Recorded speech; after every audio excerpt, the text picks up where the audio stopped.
तक मैंने डोडा में ही देखा है कि लोगों ने गाड़ियां बेच दी, लोगों ने प्रॉपर्टीज बेच दी, लोगों ने अपने रिश्तेदारों से उधार लिया और उधार करके और इस तरह करके ऐसी स्कीम्स के अंदर पैसा लगाया। जहां की गलती डायरेक्टर्स की होती है जिन्होंने ये स्कीम्स इंट्रोड्यूस की होती है, उसके साथ साथ ही खुद की भी ये गलती है कि आप लालच में, इतने बड़े लालच में आते कैसे हो। सुनने में ये आया है कि 80 से 90 करोड़ रुपया उन्होंने इस स्कीम में फैच किया है डोडा के लोगों को, जो है ठग ठग। देखिए, रिसेंटली डोडा में एक पॉन्जी स्कीम इंट्रोड्यूस हुई FLT कॉइन के नाम से, जो कि जिसका यहाँ पर जो मेनली वो स्कीम लाई थी वो गगनदीप रखवाला, जो डोडा के ही लोकल है, यहीं किसी आसपास शायद गुन्ना इलाके से बिलोंग करते हैं। और सुनने में ये आया है कि 80 से 90 करोड़ रुपया उन्होंने इस स्कीम में फैच किया है डोडा के लोगों को, जो है ठग ठग के।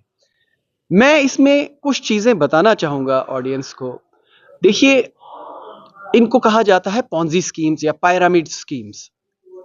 ये जो है शेयर मार्केट की तरह नहीं होती। लोग इनको शेयर मार्केट के साथ धोखा खा जाते हैं और लोगों को ये लगता है कि हम ऐसी स्कीम्स में इन्वेस्ट करेंगे तो हमारा पैसा दिनों में डबल ट्रिपल हो जाएगा। देखिए, जहां पे पैसा डबल ट्रिपल होने का चांस है, वहीं पर सारा पैसा खो जाने का भी चांस है।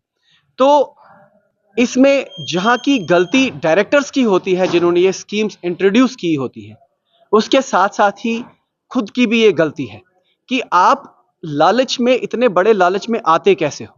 जब हम लोग इतनी मेहनत करते हैं, काम करते हैं, पढ़ाई लिखाई करते हैं, उसके बाद जाके एक डेजिग्नेशन पे आते हैं, एक सैलरीड क्लास बनते हैं या एक वर्किंग क्लास बनते हैं, जिसमें एक आहिस्ता आहिस्ता से हमारी ग्रोथ होती है। हम लोग ये कैसे बिलीव कर लेते हैं कि कोई ऐसी स्कीम है जिसमें हमने पैसा डाला और 3 दिन में डबल और 6 दिन में ट्रिपल और 10 दिन में 10 टाइम्स पैसा बढ़ जाएगा। इसमें बहुत ज्यादा गलती हमारी अपनी भी होती है। बेशक फ्रॉडस्टर्स का काम है, बेशक इसमें फ्रॉड हुआ है, उस पर मैं लेटर ऑन आऊंगा, लेकिन सबसे पहले मैं ये बोलना चाहूंगा कि अपनी लोगों की कितनी बड़ी गलती है। इतना ज्यादा लालच के अंदर, इतना ज्यादा ललचा जाना। और इस हद तक मैंने डोडा में ही देखा है कि लोगों ने गाड़ियां बेच दी, लोगों ने प्रॉपर्टीज बेच दी, लोगों ने अपने रिश्तेदारों से उधार लिया और उधार करके और इस तरह करके ऐसी स्कीम्स के अंदर पैसा लगाया। देखिए, एक मार्केट है शेयर मार्केट।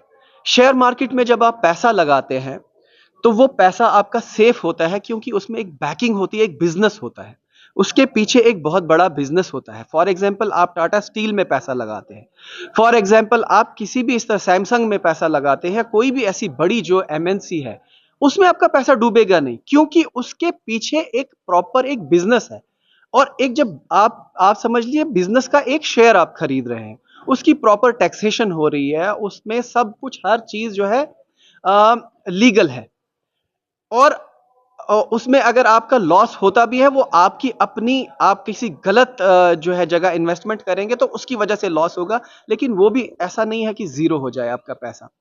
और उसमें अगर ग्रोथ भी होगी, वो एक रैपिड ग्रोथ होगी, क्योंकि कोई भी काम जो है एकदम से इंक्रीज नहीं होता, जंप नहीं मारता।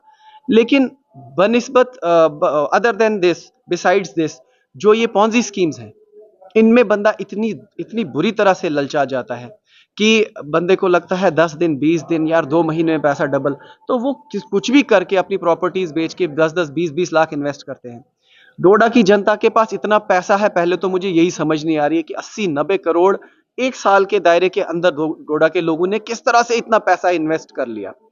देखिए, दूसरी बात यह है कि फिर जब पैसा डूब जाता है, फिर लोग ये बोलते हैं अब हमें इनके ऊपर कार्रवाई करनी है। आप क्या कार्रवाई करोगे? इनके जो डायरेक्टर्स होते हैं इन कंपनीज के, वो दुबई में बैठे हैं, वो कहीं बाहर जो है जुरिस्डिक्शन, फॉरेन जुरिस्डिक्शन में है, वो तो इंडिया में होते ही नहीं है।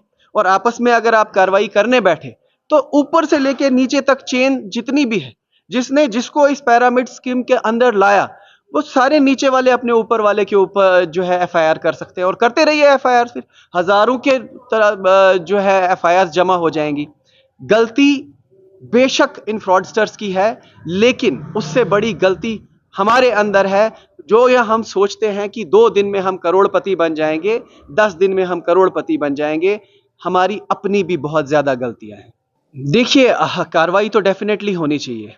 अगर ये बंदा जो यहाँ का डोडा का लोकल है, जो ये FLT जिसने यहाँ इंट्रोड्यूस, अगर वो डायरेक्टर है इस चीज का, तो कार्रवाई होनी चाहिए, और अगर डायरेक्टर नहीं है तब भी कार्रवाई हो सकती है। लेकिन जैसा कि मैंने कहा, लीगली तो ऐसा होगा कि ये सारे जो ऊपर से नीचे तक जिसने जिसको लगाया, तो वो उसके खिलाफ कार्रवाई कर सकता है, और कार्रवाई इसमें एक एफआईआर हो सकती है, और आप जो है साइबर क्राइम में भी इनकी जो है उनके खिलाफ कार्रवाई कर सकते हैं।